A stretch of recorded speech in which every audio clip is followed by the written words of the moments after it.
Hello, everybody, and welcome back to the Kimball Hooker Show. I'm so thankful to have our special guest here today.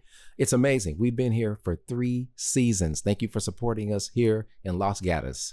I'm so excited right now because she's been on the YouTube and she's done live shows. She's played with a lot of people. We're excited to go over her projects. I'm excited to have the beautiful, the talented Miss Kimberlye Gold. Hey, everybody. And the crowd goes wild. Yeah. How you doing? I'm doing fantastic. How are you, Kimball? Everybody's good on this end. All Can't right. complain. How was your holidays? It's going great so far. Yeah. I'm already diving into the full-on holiday gig season. All right. That's This is cool. like a special treat. Right. Good to have you here. So let's talk a little bit. I just want to dive right into it. Okay. How did you get started? Wow. How did I get started? We're going to go back.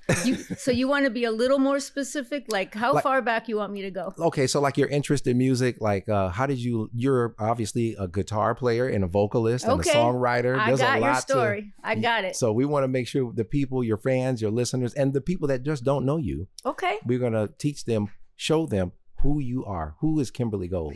So I always have a joke that when I came out of my mama's belly going, la, so I was singing like probably in the womb. But the reason why I became a guitar player at such an early age is because I had a 3rd grade teacher at Christopher Columbus Elementary School in Daly City, California. Right. But born in San Francisco. Just want to make sure we Get get that. that in. So this 3rd grade teacher, Mrs. Johnston, brought her guitar to class.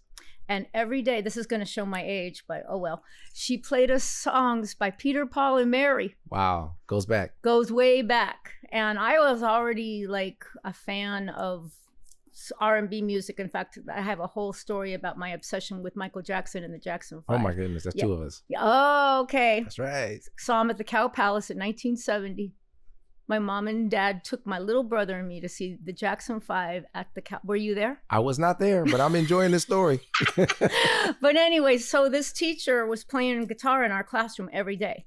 And I was like, I want to do that, but I'm not waiting till I'm as big as her. Wow. So I literally like went home and said, I want guitar lessons. I knew exactly what I wanted. I wanted guitar lessons. I wanted a Peter, Paul, and Mary record. I wanted guitar. You were sold. I was sold. Yeah. And my Wow. parents, God bless them, or whatever, they took me to Ceremony Music Center in Daly City, California. Oh my goodness. In the Ceremony Mall. I think it started out with Westlake in Daly City, but then we went to Ceremony. They signed me up with a teacher named Bill Brown, 19 years old. Wow. He's William Brown now. Okay. And he tried to teach me like regular traditional children, lessons. Right. I would have none of it. Wow. I wanted to play my songs now. Wow. You So- knew what you wanted. I did. So he just started teaching me like everything. And he was, if you watch that testimonial video that I Mhm. sent you, so yeah, I told you, he was teaching me like Bob Dylan and John Lennon, and I'm like Jackson 5, and so he's throwing that in there, Wow. and that's kind of where it started. That's amazing. Just so young, tender age, and then to know what you want at that age. And, we're sponges, right? When we're kids. So you were put before somebody great. And just at that age, you were like, you know what? Boom, that's it. I know what I want. Well, I mean, I really have to like totally give props to this teacher, because the reason why I found him again, like Mhm. later in life, just like a few years back, was on Facebook. Oh, I was on nice. some like daily, if you grew up in Daly City and people were going, oh, where did you go take your music lessons? There were a slew of us Right. that had this man as a teacher. Wow. And to this day, we are hearkening back to him. Like, this is how we got to where we went. And so I found him. He's in New York City now. Amazing. Sadly, when I lived in New York, he was there. I didn't know. Oh, got it. But he's watching my journey now. And he's tripping. I mean, but he's watching a lot of our journeys because he really like set the path for us. Right. But you did a lot with it though since that time. Yeah. And to see that you stuck with it. That's a big deal for a teacher, to see that their student actually does something with what they say. Right. That's a big part of it too. I've never done this before, but I have to say, I want to say shout out to all the social media because of what you Right. just said. Right. Absolutely. It really is everything. It's everything I mean, right it's kind now. of why I'm sitting here right now, yeah, right? people are networking online. People are meeting other musicians online. People are meeting, producers, musicians, concert promoters, radio, and the list is long. And I just want to say shout out to the Facebook, TikTok, and Instagram and any other online, YouTube, All especially of them. YouTube, All of them. because it has really changed the face of music. Definitely. Well, did you watch the little thing I sent about my brand new Nicola guitar strings endorsement? I did. That's social media too. Social media. They reached out to me. I mean, this is kind of a new thing happening It's right crazy. now. They're like, "Do you want to try out our strings?" I'm like, "Sure." Right. And the next thing I know, they're putting my video up on their website. Right. So That's crazy. I love it. I mean, some people were slow to embrace it because they're like, hey, what's this new thing? You know, it's kind of getting in our business. But you know what? You can sell more records this way. You can expose yourself to so much more than you would have otherwise. Right. Right. Talk to us a little bit about what you have here. I see some projects here. I do. So the one right here, Sycamore Street, Okay. that is my first record. And that was originally recorded when I lived in Nashville. Okay. For the people that don't know who I am yet, I am a San Francisco native, but I spent the majority of my adult life in LA, New York, and Nashville. 10 years in LA, 5 years in New York, and then back and forth, but a total of almost 8 years in Nashville. Ooh. So this was originally recorded in Nashville. And then I've kind of like redistributed it and, you know, redone things about it. So all right. that was from quite a while ago. Like original pressing was like 2000. Nice. Like not 2000 copies, the year The 2000. year 2000. Yeah, I understand. God, I can't believe how long it's been. But this new one, Soliloquy, I don't know if I'm supposed to do something to the camera. So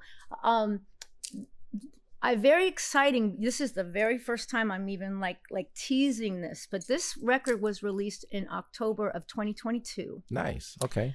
But at the time, you know, I was still getting my social media thing happening and learning the tricks of the trade in this digital era and all that, right? Right. So we have just embarked upon, this is going to start beginning of next year. We're going to remaster this and we're going to add a couple of bonus tracks. Cool. And we're going to reintroduce Soliloquy to the world because it deserves Very a bigger introduction. Very, very cool.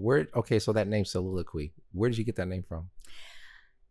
I love this question because previous to this, I didn't even, I don't think I'd ever spoken the word. Mm-hmm.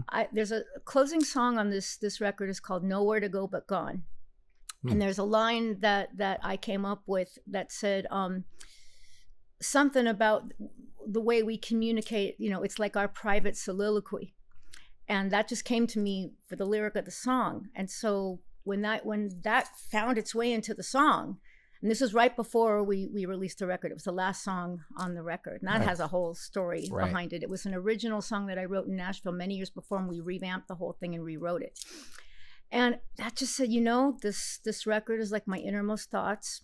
That's what a soliloquy is, right? You're doing a speech like Shakespeare, you know, to like the universe, but it's coming from your soul. I said, that's the name of the record. Wow, so special. Very, very different. I saw that name and I was like, okay, definitely have to tap into Yay. that. Yeah. No, I have to, maybe you could help me, Kimball. Right. I got to come up with like a new name for this revamped record, like, you know, Soliloquy, the Renaissance or something. Wow. Okay, like a little part two. Cool. Right. Piggyback.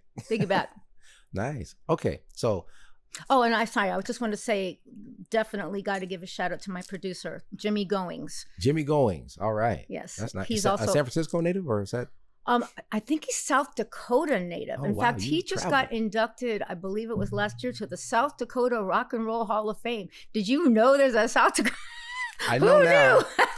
This is new. I know It's now. big time. Right. SD in the house. Right. But yeah, so, and it's a whole like kind of trajectory to how I found my way to him at the beginning of 2020. It's Very through cool. people that I work with. Very cool. Very cool. So, do you play with a band? Do you play solo? Do you do both? Yes, and yes. Oh, okay. All right. I do everything from solo. So is this a good time for me to like tell you like my day job? Yeah, absolutely. This is all about you. All right. Well, but you're leading. I'm just kind of I appreciate following. I mean, it's the Kimball and Kimberlye show. That's part two. Everyone's watching. That's part two. All right. You heard it. Okay.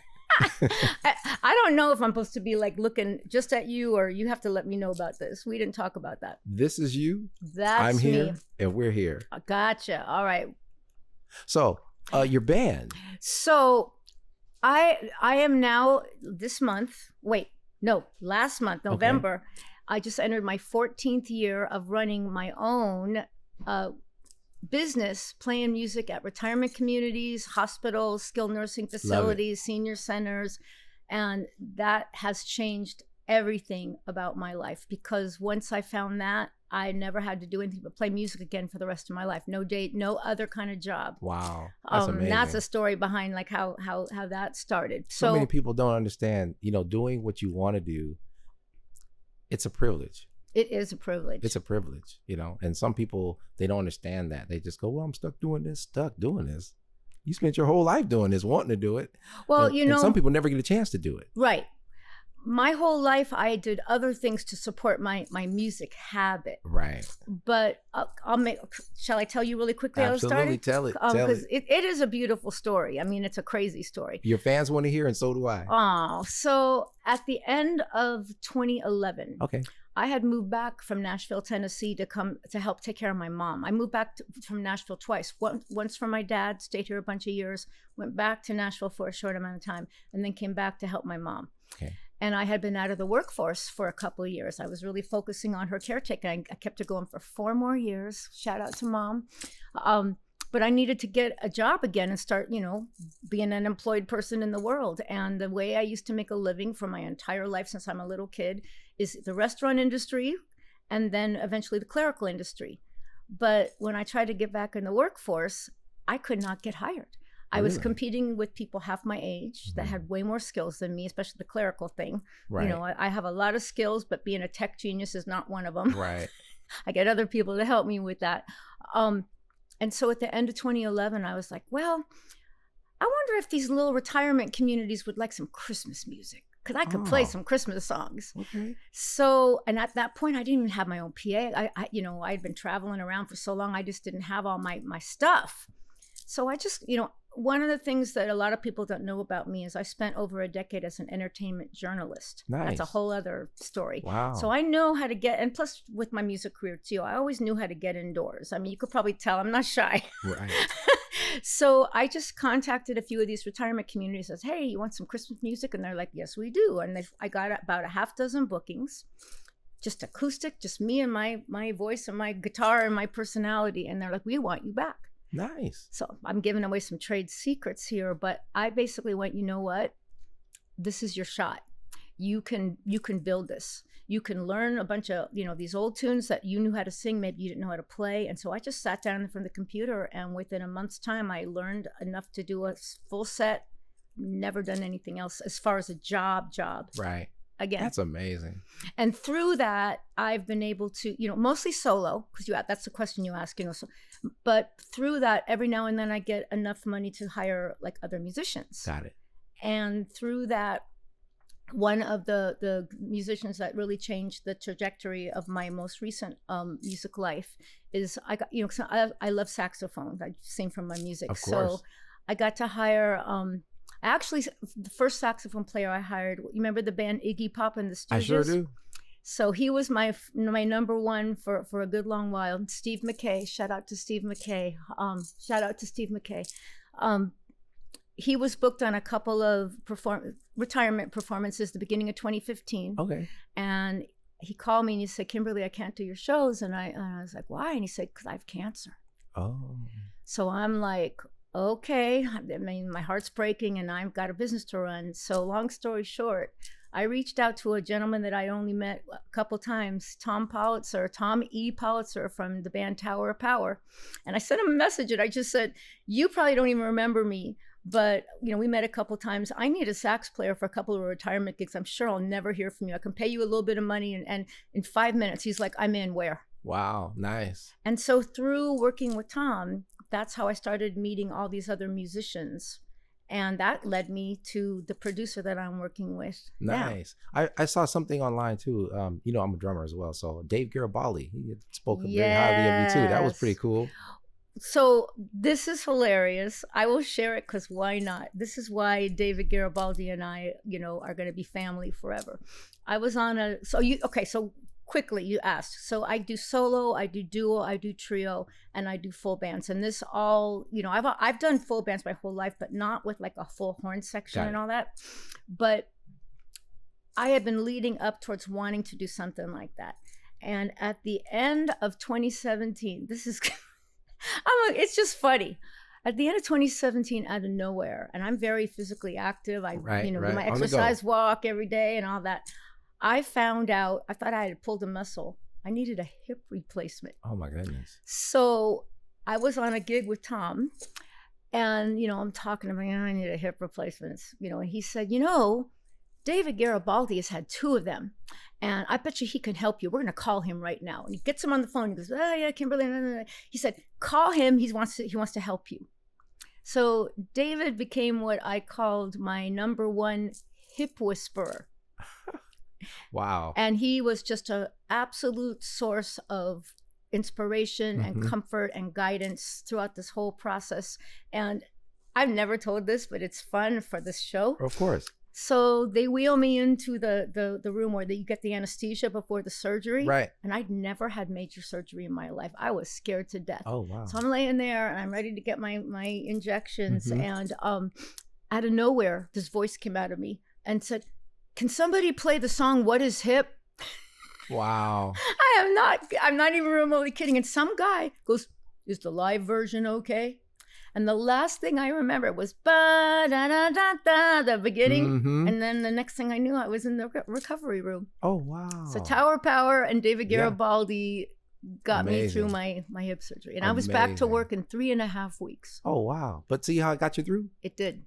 People don't understand. Music is like medicine. It is medicine. Yeah, it gets us through a lot of things, through death, sickness sometimes, Well, bad relationships, breakups. Everything. This retirement hospital music business, Kimball, I mean, in every shape, way, form, or fashion has saved my life. The people are like, wow, it's really cool you do that. And I'm like, you don't understand. These people save me every day. Right. And one of the things that I tell them, sure, I wish that I was out playing Madison Square Garden, and who knows? Right. We're not dead yet, right? Right. But had I become, this big, famous, successful person at a very young age, I wouldn't have found this business. Talk to me a little bit about how special this guitar is. I know it is. It's sitting on our table right here. Thank you for asking about that. As I like to joke around with that guitar, my Ovation, make sure I get this right, 1983B Collector's Series Limited Edition Ovation guitar. I'm not going to repeat that. No, I can't even repeat it. I'm sure I got it wrong. It's my longest term relationship because we haven't talked about anything to do with me. I've never been married. I have no kids. So that's like my life partner. I love it. That has if that could talk on its own, boy. For real. Yeah. But when I was living in New York City, this was the early 90s. I hadn't played in a while. I always had a guitar with me for many, many years, but for some unknown reason, I just kind of put it down and just focused on singing and songwriting in LA. All the years I was doing all that, but I was, singing in bands, but I wasn't playing in bands. And I was living on 86th Street between West End and Riverside in Manhattan. And I had a neighbor who had a recording studio in his house, like right down the street from me. And so I started doing some work in his apartment. And that guitar was hanging on the wall, like a wall hanging. And I used to just kind of, I guess, look at it. And one day he goes, Kimberlye, would you like to play that guitar? And I'm like, could I? Because part of the reason why I wasn't playing was I had this big guitar that had like really high action, and it was a big guitar, and it just wasn't fun to play for my little hands. So he took it off the wall. And I literally, the first time I held it, it was like, I guess probably how a mother feels holding her child for the first time. Right. It was so little and it fit. And he said, would you like to borrow it? And I don't remember exactly how this worked out, but I said, you know what? I wrote all these songs. I don't know how to play them. I want to take some lessons because he was a great guitar player. It's a great guy named Louis Loria on Facebook. And I said, I want to take some lessons. Teach me how to play my own songs. And I live right across the street from Riverside Park. So he let me borrow this guitar. And so I would go across the street every day between my little, temp jobs and whatever I was doing, restaurant jobs. And I would just sit on the lawn overlooking the water and I would just start practicing. Wow. And pretty soon little kids started showing up. It was like some movie or something, It was like, it was like this guitar just said, you are playing guitar again. You are a guitar player. What the hell is wrong with you? So it never left my side. And I, like within literally like a month, I was already going down playing the open mics down in Lower Manhattan. I played my first full band gig out in LA. It all came back. It all came back. One of the main places I play, it's sadly closed in LA, is called Genghis Cohen. It's this really cool restaurant, club, kind of hang place. And I played my first full band gig with a guitar just a few months after this happened. And I have other guitars too, but this one has never left my side. And you might notice that there's a bunch of kind of cracks in it. Oh, yeah. Back in, I believe... Beauty marks. Beauty marks. 2014. This is the only time this has ever happened. I had it in the case with the zipper case. And I went to lift up the case and I had not zipped up the case.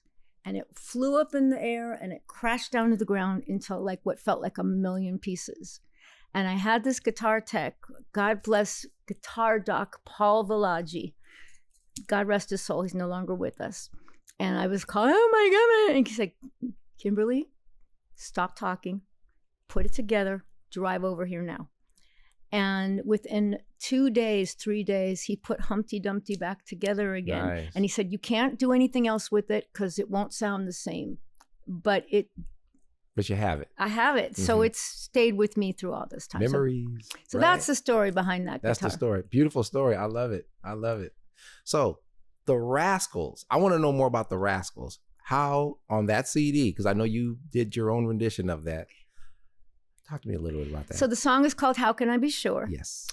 And in 2020, when we were all shut down during the pandemic, right before the 2020 election, my producer, Jimmy Goings, started posting every day on Facebook the love song of the day. And one day he had posted this song, How Can I Be Sure? And I was like, how can I be sure? What song is that? It didn't like immediately come to mind. And so I put it on, and I started crying. I'm on my exercise walk and I'm like, what is happening right now? And so I got home and I grabbed like my guitar and I grabbed a chart off of Ultimate Guitar and I started playing it. And so I just called my producer and I said, you're gonna think I'm crazy. Because I'd never wanted to record a cover before. This was like new to me. We haven't talked about my songwriting. Right. I do all my own original songs on these CDs. Nice. And I totally respect that. But something about this song just spoke to me. And he was like, because this is a little early for my era. I was just a little kid when, this was the 60s. The 60s rock kind of era. Right. With the Beatles and the Byrds and all of that genre of music. And I had a friend that I was getting to know really well who was kind of turning me on to that kind of stuff. But he was like, we have to do it. And within a week, I was in the studio laying this track down. And then I went, I don't even know anything about the Rascals. It wasn't like I was a big fan. Okay. So I looked them up. I said, are they alive? What is happening? So it turns out there were two lead singers of the Rascals. Eddie Brigatti, who sung the original How Can I Be Sure? And the leader founder of the band, Felix Cavalieri, who is also the master of the Hammond B3 organ. Like anybody who plays the Hammond B3 organ will go harken back to, he's the OG of that instrument. And so I was on a mission, partly because I have a really dear friend who some of your listeners might recognize. I don't know if you'll recognize this name, Ben Fong Torres. Not familiar. He was the original editor of Rolling Stone magazine when it was here in the San Francisco Bay Area. Okay. And he has a radio station. He's here now, and he's become a dear friend for the last 20 years, supporter of mine, and just a really wonderful presence in my life. He's on that testimonial video, and he plays my music on his radio station on Moon Alice Radio. Nice. And so he had played my version of How Can I Be Sure after he played the Rascals Groovin', and I went, okay, something's happening right now. And so I long story short, I found Eddie Brigatti on some little Facebook page and I reached out to him and he responded. But I had to beat down the door of the manager. Shout out to Obi Steinman, Felix Cavalieri, and the Rascals manager. And he got the song to Felix directly. And Felix responded personally to me. And he was like, I love what you did with our song. This is a difficult song. It's one of my favorite compositions. And you now have an open door. Anytime you want to come to a show, you're our guest. Nice. And so I have to mention one thing. I love the fact that you remember everyone's name who played a part in you being musically influential with what you're doing. Totally. I almost forget my own name sometimes.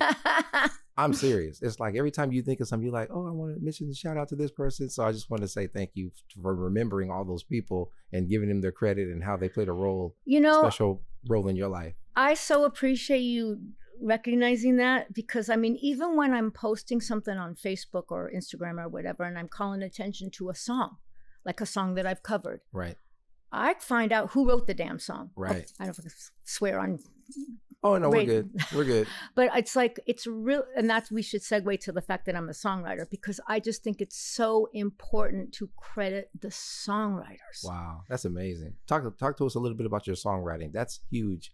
I have a special place in my heart for that. I'm a songwriter, not switching gears, but I'm a songwriter as well. So I totally understand. Well, maybe we'll write something together, Kimball. That's right. The Kimball and Kimberlye show. Part 2.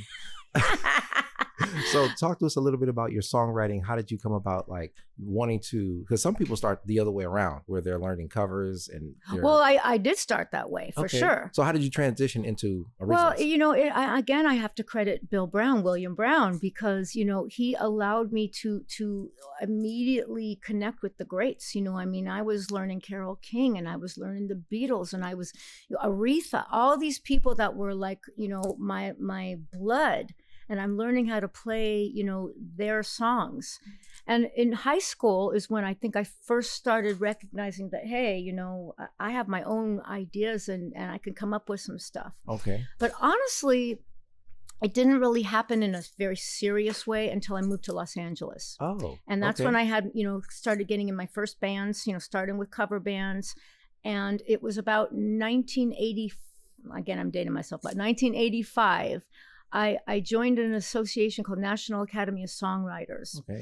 And I can't really, you know, and this was, you know, Madonna was happening, and, you know, the Bangles, but, you know, Prince, and, you know, that was all happening. And I was covering all this stuff. But that's when I started very seriously writing my own songs, and I started going to all these events, and a lot of the famous songwriters would be speakers at the events. And so you would have an opportunity to connect, you know, with them. I worked some of these, I have so many stories I could tell you about some of these people that I met personally, the songwriters and the artists. Right. But that's where it started. And I did my very first full band gig. This is a fun one. Of all my original material was in 1987. Nice. I had a band called Kimberlye and the Band of Gold. Shout out to David Vito Grigoli, who was my band leader and my co-writer. I've been working on songs with him and some other people. And I got a bill it was supposed to be a double bill with another band and another friend that I knew. Right. A club called Sash in Studio City, California. And at the very last minute, that person from that other band, I forget, he joined, are you ready for this? An unknown artist at the time named Richard Marx joined his band. Now, Richard Marx was already a big time songwriter, but nobody knew who he was.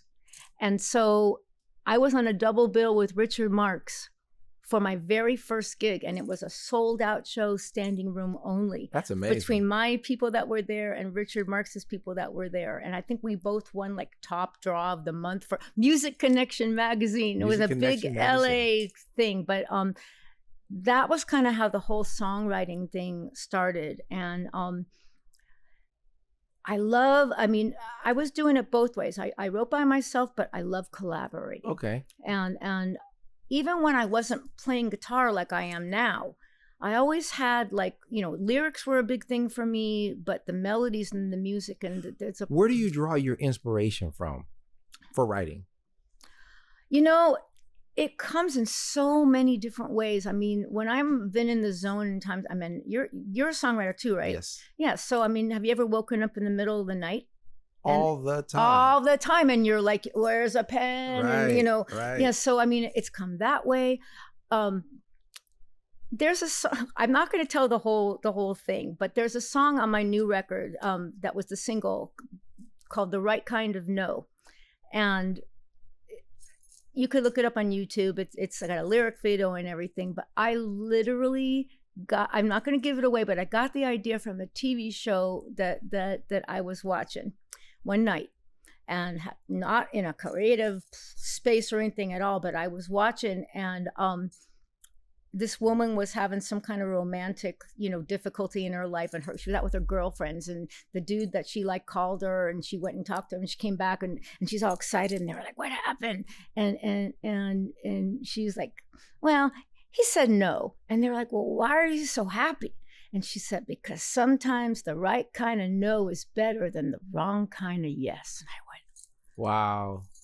There's so much you can do with that. Right? Yeah. I mean, so a lot of that has come, but again, when I'm talking about, the hardest question in the world is like, who's your favorite or who's your biggest inspiration? There's so many. Who's your biggest inspiration? I mean, like I said, the Peter, Paul, and Mary thing, even though I don't consider myself a folk gal, that I got to give them props because that's where it started. Right. But way before that, we haven't talked about, we were just getting to know each other, but this will give you a complete insight. And I just realized this is the answer to your question. When I was as little as like 4, 5, 6 years old, my parents would put me to bed at 8 o'clock at night or whatever.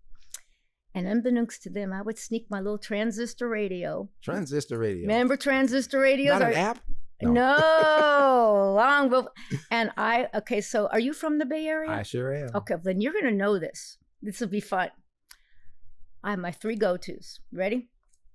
AM, KYA. Yep, been there. KFRC. Been there. But my heart was KDIA. Oh, wow. Yeah, that's home.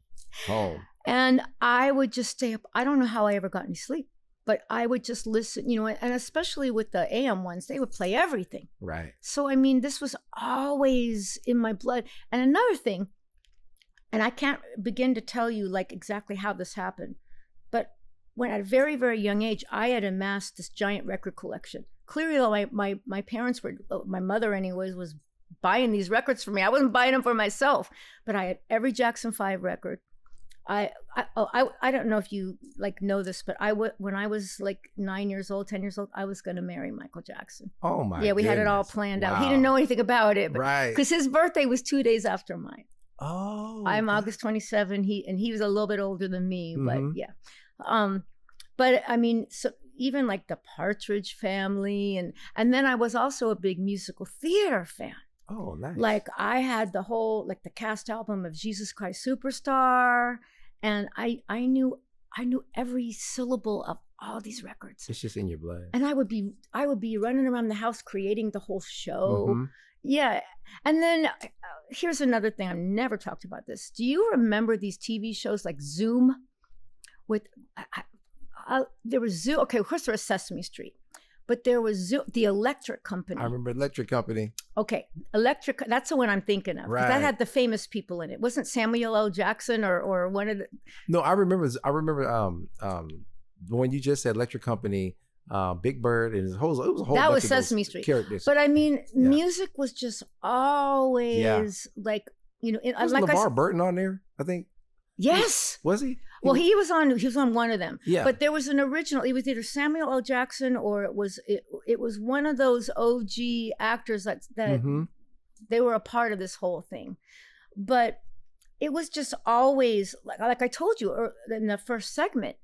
I mean, what in the world was going on with me that I'm 10 and I'm getting my mom and dad to take my little 7-year-old brother and me to the Cow Palace to see the Jackson 5. You said the Cow Palace. Kimberlye Gold, thank you so much. I'm so sorry we're out of time. I know. Can you please plug yourself one more time? Where can Kimberlye Gold be found? Okay, so my website, www.kimberlyegold.com, and all the socials, Facebook, Instagram, TikTok. You can find me all over YouTube. We never got to my big shows, but quick shout out, I opened for Tower of Power in 2019. I played the Empress Theater. It's all on YouTube. All right. You guys heard it. Kimberlye Gold, thank you so much for coming to the Kimball Hooker Show on our season 3. If we have time, we'll definitely get you back in here. Look her up, Kimberlye Gold. Until then, we'll see you guys next time.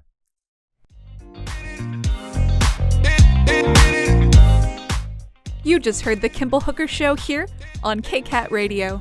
Explore all our KCAT original programming at kcat.org/radio.